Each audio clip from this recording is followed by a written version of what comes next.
Yo guys, it's Seth here. Welcome back to a brand new video. Welcome back to the channel. Today is the Chelsea versus Brentford match preview, and again I have to come on here and say it's a big game because the stakes are even bigger today.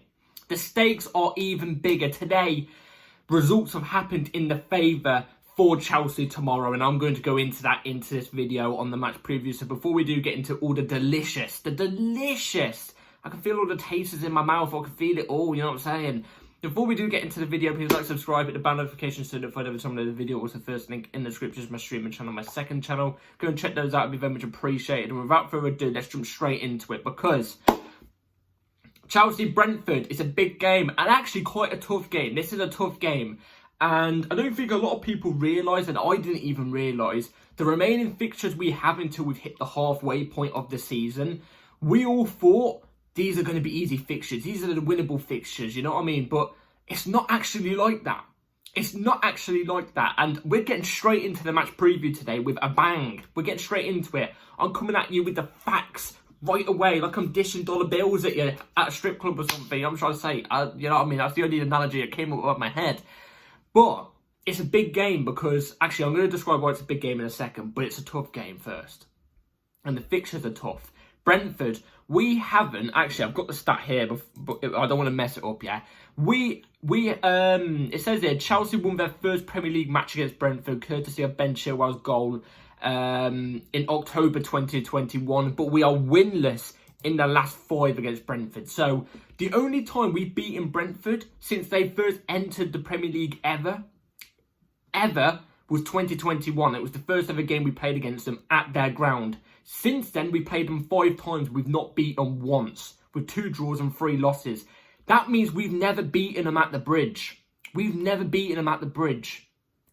Again, this isn't an easy game. Brentford actually doing quite well this season, by the way. They're doing quite well as well. They're not a team to be slept on. They never are. And then moving on to the fixture, next Saturday or Sunday or something like that, we've got Everton.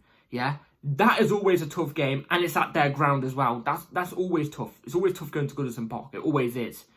So these next fixtures we've got that are meant to be winnable. They are winnable on paper, you know. They're on paper. Chelsea, Everton, Chelsea, Brentford. You know what I mean? We should be beating these teams easy.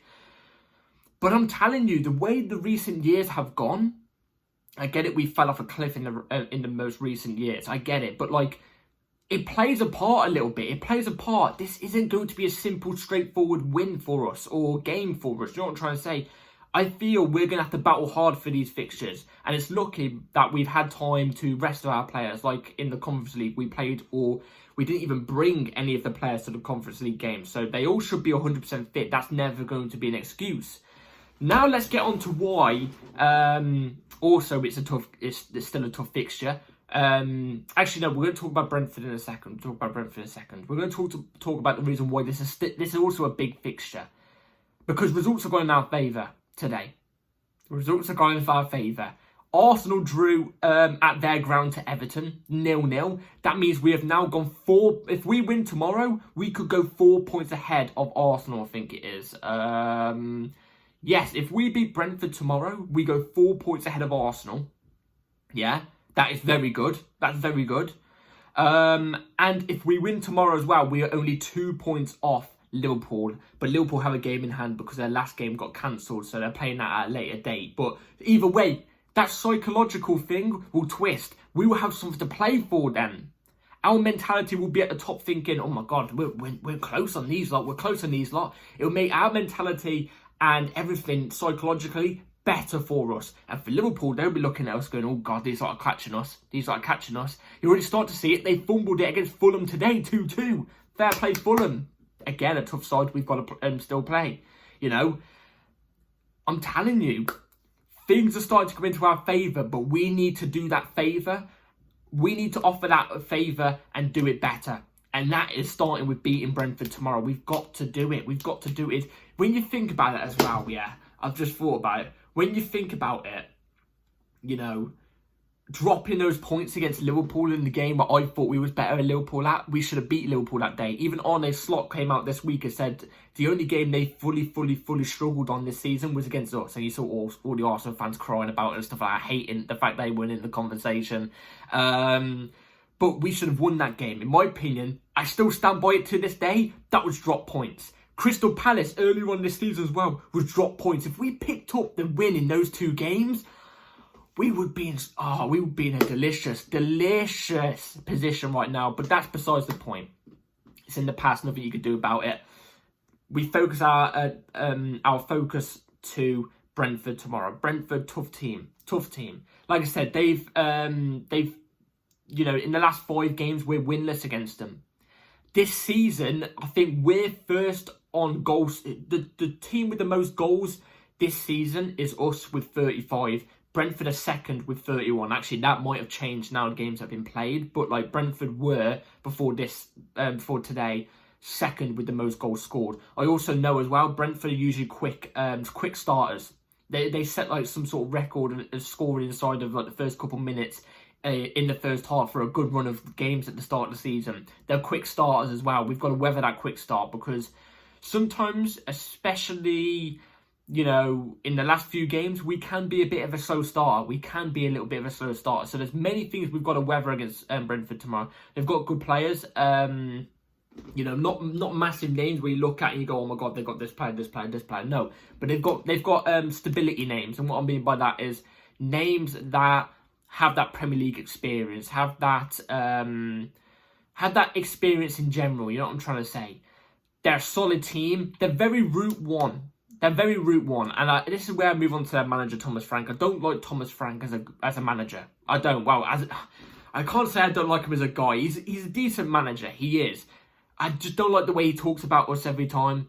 You know what I mean? He talks about us very negatively, so I don't like that about him. But apart from that, his football is very dull and boring, yeah? In terms of long throw-ins. It's long throw-ins. I get PTSD when we play against Brentford because it's always long throw-ins, yeah? It's very Route One, essential stuff like that. Very compact defensively. But they do it so brilliantly. They do it so brilliantly where it frustrates teams, and that's how they get results against teams. That is. And us being a young side, that can be prone to us. But we've got to weather that storm. We've got to weather that storm. And I believe we can weather that storm. I believe we can break them down. But it's all about staying, not rushing things, taking a risk. That's what we've got to do tomorrow. We've got to take the risk. We've got to not rush things. You know what I'm trying to say? We've got to not panic under the pressure like we've done in many seasons previous. This season, I've seen a different change in that. We have been a lot more calm on the board. Even when we know there's few minutes left on the clock, we've been quite calm on the ball and we've found the way. We've got to do that in tomorrow's game, and it's going to be one of the frustrating ones about it. And it'll be like that next week against Everton as well. But these are the fixtures we've got to pick up the points in. These are the fixtures we've got to pick up the points in. We cannot bottle these points. We can't. So, team news. Everybody that we know is injured, like Reece James, Fofana, Mudryk still ill. Felix is also still injured as well, I think. It's only a little injury, but he's still out injured. And apart from that, everybody else is fit and ready to play tomorrow. So this would be the lineup I would be going with for tomorrow's game. So the lineup I'll be going with tomorrow is going to be on the screen in a second. Obviously, I'm going to go through the team and then I'll go through the reason why I've chosen them. So it's going to be right on the screen. Philip Jorgensen in goal. Mark Cucurella left back. Badiashile, Colwood, your 2 centre backs. Caicedo right back.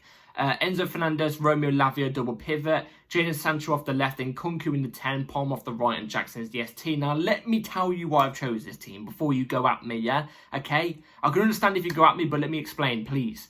Jorgensen in goal, obviously. We know it's going to be Sanchez. We know. But the little things I've seen from Jorgensen is way better from Sanchez. It's way better than Sanchez. Yeah, Sanchez, we saw it in the Tottenham game. The amount of passes and lacklustre saves he was making. Just try Jorgensen out. I think he'll have a good game tomorrow. I think he will take that opportunity in his stride. Marc Cucurella, I'd have him, obviously.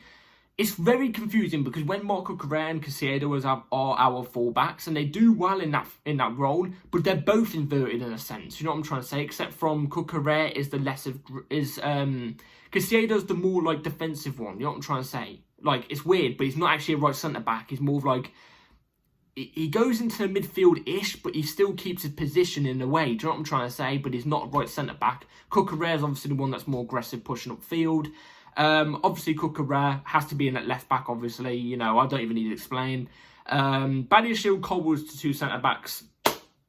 Again, do I have to really explain? They're our best 2 centre-backs. I think that's been proven by performances. Obviously, Badiashile is not in that equation, in my opinion, because I still don't think he's been good enough for us. But at the moment, in terms of currently who we've got at the club, they're our best 2 centre-backs because Fofana's out injured. Otherwise, it would be Fofana and Colwell, obviously. Caicedo, again, inverted right back, obviously. He does well in this position, and he did well in this position against Tottenham. I didn't think he was bad against Tottenham in the inverted right-back position. I just thought when Lavia came off and Caicedo went into the midfield as a double pivot and we brought on Gusto, it added a bit more balance. But I've already said this. I think with the inverted Caicedo role, I think for those type of games, top 6 games, you know, with teams like Aston Villa and stuff like that, you know, the decent other teams, Brighton maybe, I don't think Caicedo can do that role. He can do it to a decent degree still. I don't think he had a bad game in that role, but I just think balance-wise, it's better that we actually go with a proper right back. But in these type of games, even though I do rate Brentford very, very highly, and I do think they are a dangerous team, I think against these type of teams, you know, your Evertons, your bottom 3 who are in the relegation, I think Caicedo can do that role and should be able to do it at a decent degree as well. But I wouldn't be against Caicedo going into the midfield and Gusto being the right back for tomorrow. Really wouldn't mind it. I wouldn't be surprised if it's there. But I just think we need Lavia and Enzo and Caicedo somehow playing. We need them somehow playing. And the midfield 3, it doesn't work. We've seen it as a midfield 3, it don't work. Yeah, but in this system, it can kind of work. Do you know what I'm trying to say? Like, I just look at it. I don't think Enzo Fernandez can be dropped. I don't think Romeo Lavia can be dropped. I don't think Caicedo can be dropped. So, look, I'm stuck. Do you know what I'm trying to say? And that moves me on to Romeo Lavia. Romeo Lavia, those 45 minutes he played against Spurs. Oh my God. Do you know what I'm trying to say? Unbelievable. Absolutely fantastical. Yeah, it was brilliant. It was absolutely brilliant. And it's a shame we didn't see him in the second half. Obviously, it was because of that elbow to the side of the head. I don't know how that wasn't a red. I don't know how.